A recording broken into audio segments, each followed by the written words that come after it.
आपके सिपाही 12 घंटा ड्यूटी करने के बाद में ये रोटियां खा रहे हैं। जिसको यहाँ के आप कुत्तों को डाल दीजिए, क्या आपके बेटा बेटी खा सकते हैं? मैं केवल आपसे ये पूछना चाहता हूँ बस। नमस्कार, मैं दीपक सिंह सुरुचि। एक तरफ पूरे देश में आज़ादी का अमृत महोत्सव मनाया जा रहा है। रंग बिरंगे कपड़ों में खूबसूरत दिख रहे युवा युवतियां हाथों में तिरंगा लिए मुस्कुरा रहे हैं, तो वहीं दूसरी तरफ उत्तर प्रदेश के फिरोजाबाद जिले में एक पुलिस कांस्टेबल हाथों में थाली लिए दिखा रहा है कि वह अपनी दशा पर रोए या जश्न मनाए। पुलिस कांस्टेबल के हाथ में खाने की थाली है जो उसे खाने के लिए मिली है, लेकिन वह थाली देखकर खुश नहीं हो रहा, रो रहा है। सोचिए, कई बच्चे पढ़ाई के नाम पर अपना लड़कपन यह सोचकर कुर्बान कर देते हैं कि वह जब बड़ा होगा तो पुलिस की नौकरी करेगा, नौकरी अच्छी होगी तो वह अपने पूरे परिवार का पेट भर सकेगा। कपड़े और मकान की बात बाद में आती है, लेकिन जब उस बच्चे को पता चले कि उसकी जवानी ऐसी होगी और खुद को भी बढ़िया खाना दिलाने के लिए इस तरह कैमरे पर आकर रोना पड़ेगा, तो वह क्या करेगा? क्या यह पुलिस कांस्टेबल ऐसे ही मजे मजे में हाथों में थाली लिए हुए सड़क पर लोगों के सामने अपने खाने का प्रदर्शन करने आ गया होगा? क्या यह पुलिस कांस्टेबल बिगड़ैल है जो पहली बार खराब खाना मिला और देखकर बौखला गया और इस तरह सड़क पर अपने विभाग का तमाशा बनाने लगा? क्या पुलिस कांस्टेबल ने सड़क पर खाना का तमाशा बनाने से पहले यह नहीं सोचा होगा कि बड़े अधिकारियों को जब इस बात का पता चलेगा तो उसके साथ क्या क्या हो सकता है? एक बार वह वीडियो देखिए। सिपाही खाना दिखाते हुए कहता है कि 12-12 घंटे काम करो और जानवरों जैसे खाने खाओ। क्या ये खाना कोई खा पाएगा?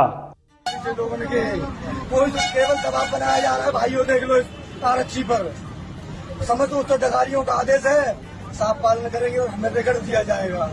कोई सुनने वाला नहीं है इस विभाग में।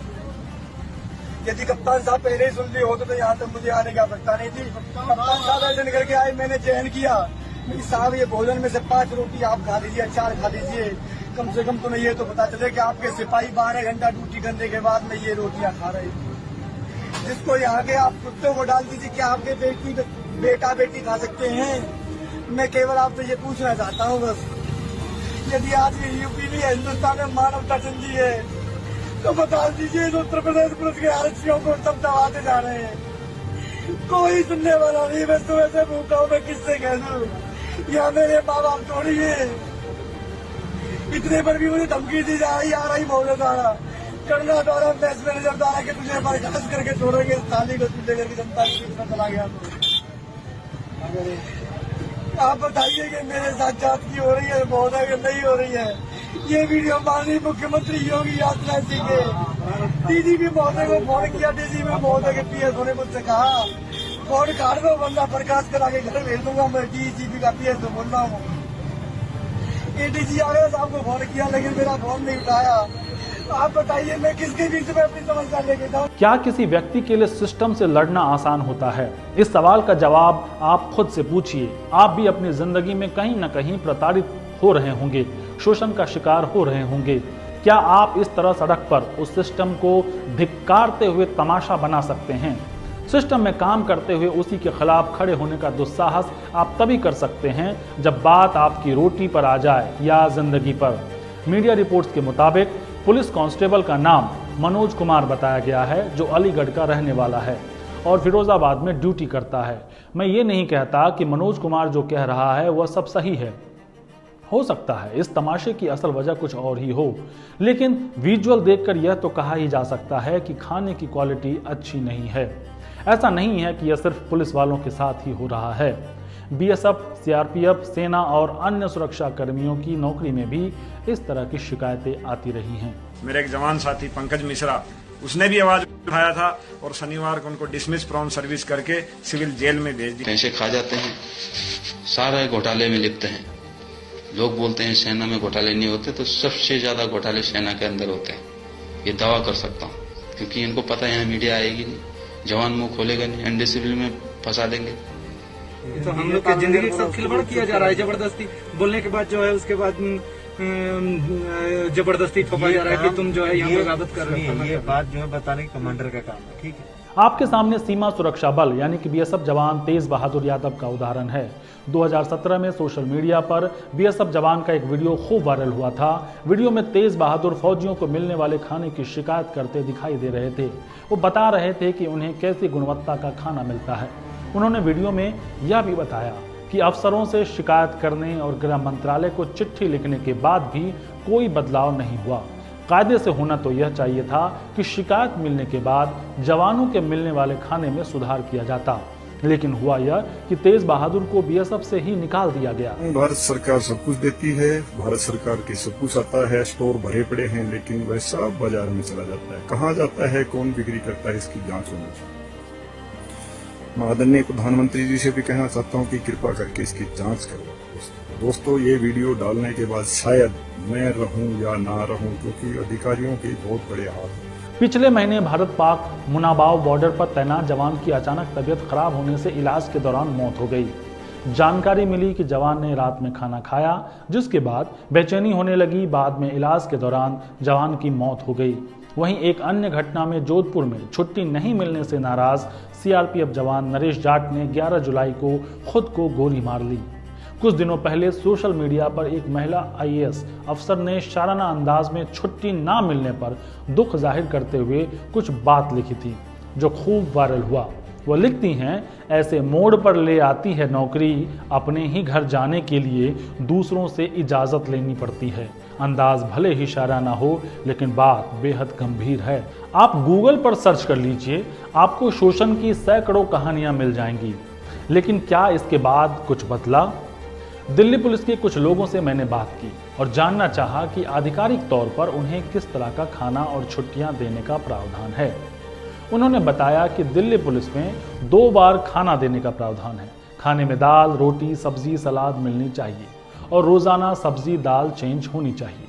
वहीं छुट्टी को लेकर उन्होंने बताया कि साल में 30 EL, 12 CL, गैजेटेड हॉलीडे और 8 परमिशन की छुट्टी अलाउड है।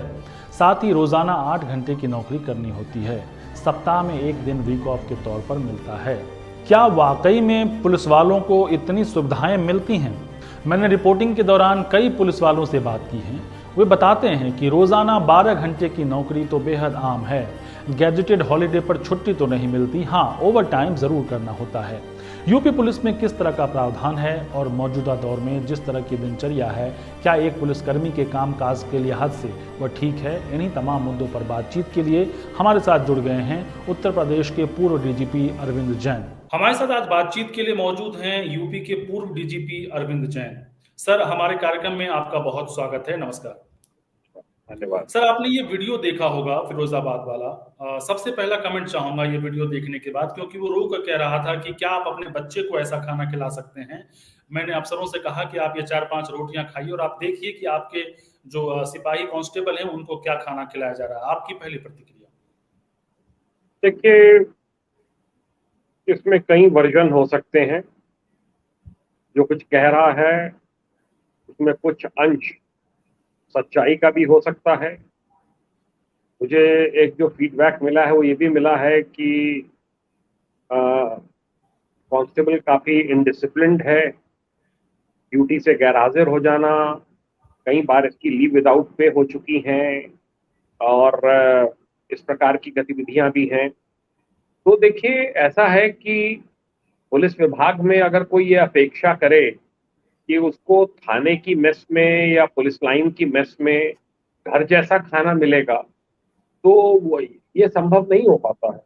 पर एक मेन्यू बनाने के लिए कमेटी बनी होती है और आजकल क्योंकि बहुत फ्रीक्वेंट ट्रांसफर्स पुलिस कर्मियों के हो रहे हैं, इसलिए मैंने ये देखा है कि बहुत से थाने के SHO, सब इंस्पेक्टर, विवेचना अधिकारी भी मेस में ही खाना खाते हैं और सलाद भी दी जाती है, रोटियां भी बनती हैं, दाल भी दी जाती है, चावल भी दिया जाता है, सब्जी भी रहती है, पापड़ वगैरह भी कभी दिया जाता है। एक आध दिन जो है वो मिठाई वगैरह का प्रोविजन भी रहता है। अलग अलग चीज़ें अलग अलग दिन के हिसाब से मेन्यू बनाए जाते हैं, जिससे कि ये ना लगे किसी को कि इस खाने को रोज रोज यही खाना खाना पड़ रहा है। मैसेज में जाके हम लोग भी स्वयं जब डिपार्टमेंट में थे तो चेकिंग करते थे। कभी कभी ये शिकायत होती है कि किसी फॉलोवर ने रोटी बहुत अच्छी नहीं सेक के दी, तो उसके लिए उसको उसको फॉलोवर का जवाब तलब किया जा सकता है, उसको डांटा जा सकता है और आप उसमें सुधार करा सकते हैं। ये मेस मैनेजर वगैरह भी बनते हैं ये लोग कभी कभी, टर्न बाय टर्न, कांस्टेबल, सब हेड कांस्टेबल। जैसे हम लोग आईपीएस मेस हैदराबाद में, हम लोग भी टर्न बाय टर्न जो है मेस मैनेजर बनते थे, एक दिन एक का रहता था।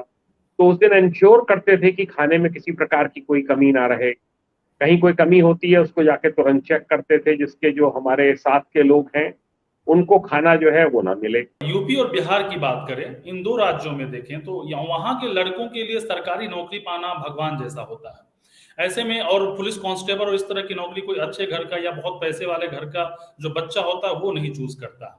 बड़ी मुश्किल से वो नौकरी में गया। क्या उसके लिए इतना आसान है कि उसको एक बार खाना खराब मिला और उसने आके कैमरे पे आकर शिकायत कर दी? देखिए, हर तरह के लोग होते हैं। कुछ ऐसे होते हैं जो छोटी मोटी शिकायत रहती है तो उसका निदान अपने लेवल पे करा लेते हैं। कुछ जिनको हम लोग कहते थे कि इनडिसिप्लिन टाइप के होते हैं, वो मीडिया अटेंशन ड्रॉ करना और ये जो तरीका इसने अपनाया है ये बिल्कुल गलत है। इसको आप अपने पुलिस लाइन के आरआई के संज्ञान में, एसएचओ के संज्ञान में डाल सकते हैं कि इस तरीके की बात है और उसका निदान कराया जा सकता है। सैनिक सम्मेलन होते हैं हम लोगों के, उसमें ये बात उठाई जा सकती है कि साहब खाना जो है वो खाना खाने में अच्छा नहीं बन रहा है। तो हर चीज का निदान है। कहीं कहीं पे लोगों ने एक अपने प्राइवेट सर्वेंट भी रख रखा है इन एडिशन, जो अपना जो है वो खाना बनवाने में सहयोग कर देता है। और खाना शाम को सब गरम गरम ही खाते हैं क्योंकि बहुत लेट खाने का प्रचलन नहीं है। तो क्या आपको लगता है कि मौजूदा दौर में जितने पुलिसकर्मी हैं वो मौजूदा आबादी के हिसाब से पर्याप्त हैं या उसको बढ़ाने की जरूरत है? और अगर उसको नहीं बढ़ाएंगे तो इसी तरह से उन पे काम का बोझ बढ़ता रहेगा? नहीं, वो तो देखिए बढ़ाने की जरूरत है, वो तो बहुत स्टडीज है। ऑल ओवर इंडिया में पुलिस फोर्सेस में कमी है, कुछ स्टेट्स में तो बहुत ज्यादा कमियां हैं। मैं कई स्टेट्स का इस समय नाम ध्यान नहीं आ रहा है, शायद बिहार है, वेस्ट बंगाल है, उड़ीसा है, बहुत वैकेंसीज है। यूपी में भी बहुत वैकेंसीज थी और भरी जा रही हैं। उसका रीजन ये था कि बार बार आए दिन जो है वो उसके मापदंड बदला करते थे। आज इतनी चेस्ट होगी, कल इतनी चेस्ट होगी, आज वो लंबी कूद होगी, आज ऊंची कूद होगी, और बीच में जो है वो एग्जामिनेशन के बीच में आप मापदंड बदल रहे हैं। हाई कोर्ट से स्टे हो जाता था। तो ये सब जो है अब नहीं हो रहा है और इस समय भर्तियां चल रही हैं। सब इंस्पेक्टर्स की बहुत बड़ा लॉट भर्ती हुआ है। मैं समझता हूं इसी स्पीड से अगर चलता रहा तो इस 5 साल की योगी गवर्नमेंट में जो वैकेंसीज हैं ये फिलअप हो जाएंगी। सर, चूंकि रिपोर्टिंग के दौरान मेरी भी कई पुलिस वालों से बातचीत हुई है, मैं दिल्ली के एक पुलिस वाले से बातचीत किया था। मैं उसका कुछ कहानी आपको बताना चाहूंगा। उनसे मैंने पूछा कि आपको महीने की कितनी छुट्टियां मिलती हैं, साल की कितनी छुट्टियां मिलती हैं, तो उन्होंने बताया कि उनको साल में 30 ईएल मिलते हैं, 12 सीएल, उसके अलावा 8 परमिशन लीव होती है, गेजेटेड हॉलीडे होती है। ये सरकारी तौर पर है, लेकिन असल मायने में उनको रोजाना 12 घंटे की नौकरी करनी पड़ती है। हॉलीडे उनको कभी नहीं मिलता है, गैजेटेड हॉलीडे। उसके अलावा क्या कहते हैं, आप अगर छुट्टी मांग ले, 8 परमिशन लीव हो, तो मैंने मतलब उन्होंने कहा कि हमने कभी देखा ही नहीं अपने जीवन में। तो वो कह रहे थे कि उनके ऊपर काम का बहुत लोड होता है। खाने को लेकर उन्होंने कहा कि कई सारे जो मेस में काम करने वाले लोग होते हैं वो अधिकारियों के यहाँ काम खाना बनाने का काम करते हैं, वो मेस में होते ही नहीं है। तो क्या इस तरह के आरोप जो लगते रहे, क्योंकि ये सिर्फ पुलिस विभाग की बात नहीं है, सीआरपीएफ में आपने देखा होगा, बीएसएफ के जवानों का कई सारा वीडियो देखा होगा। आसान नहीं होता है कि आप कैमरे पे जाके ये चीजें बोले, लेकिन विरोध के सुर कहीं ना कहीं आते हैं। आपको लगता है कि वाकई कुछ कमियां हैं जिसमें सुधार करने की जरूरत है? हाँ, सुधार करने की बिल्कुल जरूरत है। बहुत सी फॉलोअर्स के रैंक्स में वैकेंसीज चल रही हैं, अभी भर्ती खुली नहीं है यूपी में। तो जो फॉलोअर्स हैं, नेचुरली जब उनकी आप भर्ती नहीं करेंगे कई साल तक तो वैकेंसीज हो जाएंगी। रही बात गवर्नमेंट ऑफिसर्स की, जो बंगलों पे लगे हैं, दो का एंटाइटलमेंट होता है। 2 हम लोगों के यहाँ रहते थे खाना बनाने और सफाई के ऊपर। तो ऐसा नहीं है कि किसी ने 5-5, 6-6 अपने घर पे रख रखे हैं, और अगर ऐसा कोई कर रहा है तो ये गलत है। ये विभाग के अधिकारियों को देखना चाहिए कि कोई इस प्रकार से पद का दुरुपयोग ना करे। और बाकी ये बात सही है कि छुट्टियां जो हैं मिलती भी हैं, ऐसा नहीं है, मिलती हैं। और आप यह एक बात आपको बता दूं, जवानों को तो तब भी छुट्टी मिल जाती है, सीनियर ऑफिसर्स को तो छुट्टी मिलती ही नहीं है, तो कहीं कहीं साल हो जाते हैं। मैं जब सिविल पुलिस में था तो मेरे ख्याल से एक ऐसा पीरियड निकला 6-7 साल का कि मुझे कोई कैजुअल लीव ही नहीं मिल पाई। मैं एसपी सिटी वगैरह पोस्टेड था या जिले में एसपी था, जब मुझे आवश्यकता थी तब लॉ एंड ऑर्डर कुछ प्रॉब्लम रहती थी या कोई त्योहार इंपॉर्टेंट रहता था या फैमिली बाहर जाना चाहती थी, जब उनके अवकाश होते थे तो पता चला कि आप फ्री नहीं है। तो ये कभी कभी ऐसे में सीनियर ऑफिसर्स को भी प्रॉब्लम आती है, ऐसा नहीं है। आप रोजाना देखते हो अखबारों में कि कई बार जवान जो हैं वो सुसाइड कर लेते हैं, अपने आप को गोली मार लेते हैं, तो निश्चित रूप से ये दर्शाता है कि उनके ऊपर प्रेशर है। आप चूंकि अनुभवी डीजीपी रहे हैं, आपने काफी लंबा समय बिताया है, आप बहुत संक्षेप में जानना चाहूंगा पॉइंट वाइज 5 या 10 पॉइंट में कि किस तरह के बदलाव की जरूरत समझते हैं पुलिस देखिए, एक तो पुलिस विभाग में कोई साइकोलॉजिस्ट वगैरह भी जिले के स्तर पर रहना चाहिए, जिससे अगर किसी को कोई मेंटल इश्यूज है, कोई तनाव में है, उस तनाव को वो दूर कर सके, इसकी आवश्यकता है। दूसरा, ये जेन्युइन देखा जाना चाहिए कि किसी के घर में कोई परेशानी है, किसी की बेटी की शादी नहीं हो रही है या घर में कुछ उसके और हादसा हो गया है और आप उसको इस आड़ में कहें कि नहीं आपको अवकाश नहीं मिलेगा। ये जो घटनाएं आप बता रहे हैं ये ऐसे में ही घटित होती हैं, जब उल जलूल बातें साथ के साथ ही कर देते हैं और उसको अवकाश नहीं मिलता है, उसके सीनियर उसको धमका देते हैं। तो एक ह्यूमेन दृष्टिकोण अपनाया जाना चाहिए। अगर 2-4% सिपाही फोर्स कम भी हो जाएगा तो कोई बात नहीं, पर अगर कोई ऐसी मानसिकता के साथ आप किसी को राइफल देकर उससे ड्यूटी करा रहे हैं जो मानसिक रूप से कतई इस पोजीशन में नहीं है कि वो ड्यूटी को अंजाम दे सके, तो ये खतरे से खाली नहीं है। कुल मिला के वक्त जैसे जैसे बदलता है, आपको खुद को भी बदलने की जरूरत होगी, विभाग को भी बदलने की जरूरत होगी और अपने कामकाज के तरीकों को भी बदलने की जरूरत होगी। देखिए, पहले क्या होता था, जब मैं विभाग में आया था तब 8th पास कर्मचारी आते थे। अब जो है, अब फॉलोअर की भर्ती जब निकलती है, आपको विश्वास नहीं होगा, बीटेक अप्लाई करते हैं। मैं मुरादाबाद एकेडमी में था पीछे डायरेक्टर, तो बीटेक ने अप्लाई किया। मैंने पूछा भाई आप क्या करेंगे, कहने लगे 8-9 हज़ार हम पे पा रहे हैं, यहाँ हम अच्छी खासी पे पाएंगे, एक फ्री रहने के लिए घर मिलेगा, बिजली भी सब्सिडाइज्ड मिलेगी, वर्दी मिलेगी, एक हर तरह का एक अच्छा माहौल मिलेगा, इसलिए हम यहाँ आना चाहते हैं। चलिए, आप हमारे साथ बातचीत के लिए जुड़े, अपनी बात रखी और इतनी बढ़िया चर्चा की। हमें उम्मीद है कि दर्शकों को काफी कुछ समझ में आया होगा कि पुलिस विभाग की चैलेंजेस क्या हैं और इसकी नौकरी जैसा आप सोचते हैं, फिल्मों में देखते हैं, वैसा नहीं है, क्योंकि आपके ऊपर जिम्मेदारी काफी ज्यादा होती है। बातचीत के लिए बहुत शुक्रिया सर, नमस्कार। नमस्कार।